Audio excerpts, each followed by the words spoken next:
10 సంవత్సరాలుగా మోడీ ధరలు పెంచారా? గత 10 సంవత్సరాలు అధికారంలో ఉన్న రాష్ట్ర ప్రభుత్వం బీఆర్ఎస్ ప్రభుత్వం మీరే కదా పాలించింది. పెట్రోల్ ధరలు 10 రూపాయలు తెలంగాణ ఎక్కువ ఉంది కదా, ఓసారి ఆత్మ పరిశీలన చేసుకో కేటీఆర్. జై శ్రీరామ్ అంటే కడుపు నిండిందా అంటూ ఉన్నావు కదా కేటీఆర్. ఒక రోజు ఏమి తినకుండా ఉండు, జై శ్రీరామను ఆకలి వేదు అని అన్నారు.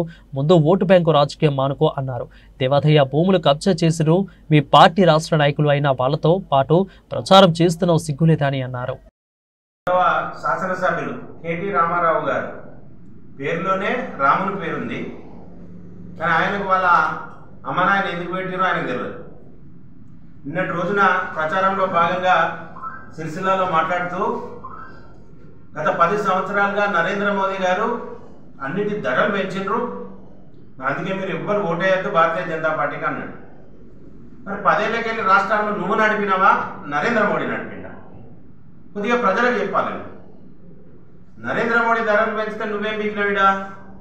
నీ రాష్ట్రం అధికారంలో ఉంది కదా, రాష్ట్రంలో 10 ఏళ్ళు, ప్రజలకు వివరించాల్సిన అవసరం ఉన్నది. అదే రకంగా ఏమన్నంటే రాముని పేరు తెస్తారు, రాముని పేరు తెస్తారు, రాముని పేరు తెస్తారు అంటున్నావు కదా కేటీ రామారావు. నీ పేరులో కూడా రాముడు ఉన్నాడే. జై శ్రీరామ్ అంటే కడుపు నిండదంటున్నావు కదా, ఒక్కరోజు జై శ్రీరామ్ అనుకుంటా అన్నం తినకుండా ఉండు, నీకు ఆకలే కాదు. ఒక్కరోజు ప్రయత్నం చేయి, ఏం తినకు, రోజు ఆ రోజంతా జై శ్రీరామ్ అనుకుంటుండు, కడుపు నిండు కాదు, ఆకలే కాదు నీకు. ఈరోజు టీఆర్ఎస్ పార్టీలు ఎవరైతే ఉన్నారో కేటీ రామారావు వెంబడి తిరుగుతున్న హిందూ సోదరులందరికీ చెప్తున్నా నేను ఈరోజు బహిరంగంగా ప్రచారంలో భాగంగా జై శ్రీరామ్ అంటే కడుపు నిండది అని అంటుండు కదా మీ కేటీ రామారావు.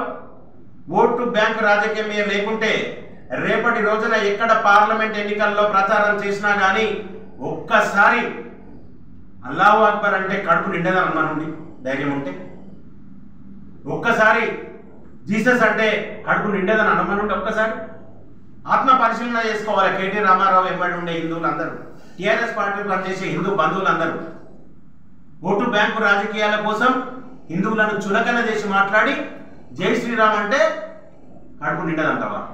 మరి అదే ముచ్చట చెప్పు రేపొద్దున. అల్లాహ్ అక్బర్ అంటే కడుపు నిండదాను, జీసస్ అంటే కడుపు నిండదాను, రేపొద్దున నుండి అనాలేదు. నువ్వు నికార్సైన హిందువు అయితే, మా నాయన గుడి కట్టిండని చెప్పుకుంటాను కదా, నువ్వు నికార్సైన హిందువు అయితే ఈ 2 మాటలు రేపొద్దటి ప్రచారంలో నువ్వు ఎక్కడ పాల్గొన్నా అని చూపెట్టు ఒకసారి. ఛాలెంజ్ చేస్తున్నాం భారతీయ జనతా పార్టీకి. నువ్వు ఓటు బ్యాంక్ రాజకీయం నీది, అది కానట్టయితే రేపు అనాల్సిందేను అల్లాహ్ అక్బర్ అంటే కడుపు నిండదు, జీసస్ అంటే కడుపు నిండదు. ఈ 2 విషయాలు ప్రజలకు తెలియజెప్పాల్సిన అవసరం ఎంతైనా ఉన్నది. మరి దీనికి కట్టుబడి ఉంటావా అని అడుగుతున్నాను. పెట్రోల్ ధర పెరిగింది, క్రూడ్ ఆయిల్ ధర పెరిగింది, మోడీ ధరలు పెంచింది అంటున్నావు. మరి ఎందుకయ్యా నీ రాష్ట్ర స్థాయి ట్యాక్స్ ఎందుకు పెట్టినావు పెట్రోల్ మీద?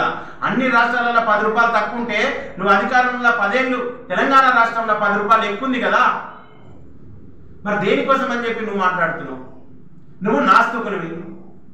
నువ్వు పెట్టిన వ్యక్తి ఎవరైతే పార్లమెంట్ సభ్యునికి పోటీ చేస్తారో వినోద్ రావు ఉన్నాడో ఆయన ఒక నాస్తికుడు.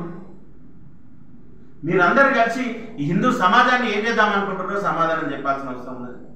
నిన్న కాక మొన్న సిరిసిల్లాలో దేవాదాయ భూములను కబ్జా చేసి నీ ఎంబడి ప్రచారంలో తిరుగుతున్న రాష్ట్ర స్థాయి నాయకులు ఉన్నారు. మరి అది నిర్ధారణ అయి వాళ్ళు పెట్టిన లేఅవుట్ క్యాన్సిల్ అయింది. దేవాదాయ 3 గుంటల 3.5 గుంటల భూమిని కబ్జా చేసిరని చెప్పి మున్సిపల్ వాళ్ళు రిపోర్ట్ ఇచ్చిర్రు.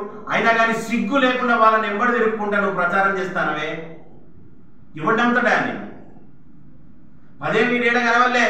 ఇక మార్కెట్లకు పోతే గా అమ్మ అడిగిందట, దానికి సమాధానం చెప్పు.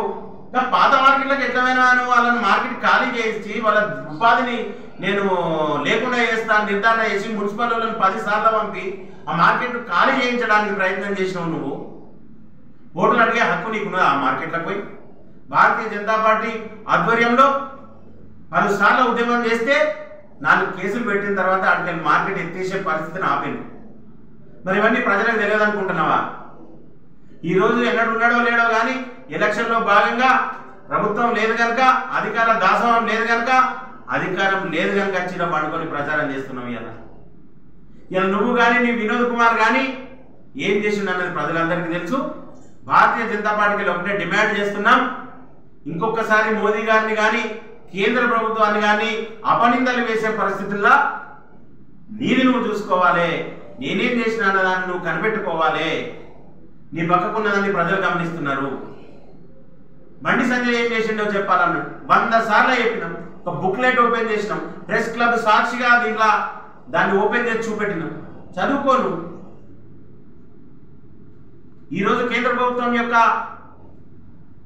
అనుసంధానంగా ప్రభుత్వం లేకపోతే నువ్వు 10 ఏళ్లలో ఏం అభివృద్ధి చేద్దావు అనేది సమాధానం చెప్పాల్సిన అవసరం ఉంది. కేంద్ర ప్రభుత్వం సహకరించకపోతే నీ ప్రభుత్వం ఎట్లా నడుస్తుందో నువ్వు చెప్పాల్సిన అవసరం ఉన్నది. కనుక ప్రజలంతా గమనిస్తున్నారు. నీ సినిమా బంద్ అయింది. కేటీ రామారావు గారు, మీరు ఇక సిరిసిల్లాను విడిచిపెట్టాల్సిందే. భారతీయ జనతా పార్టీని, మా యొక్క అభ్యర్థిని, ప్రధానమంత్రి నరేంద్ర మోదీ గారిని మీరు ఏమన్నా మేము ఊరుకునే పరిస్థితి అని చెప్పి భారతీయ జనతా పార్టీ నుండి హెచ్చరిస్తున్నాం. భారత్ మాతాకి జై. జై శ్రీరామ్.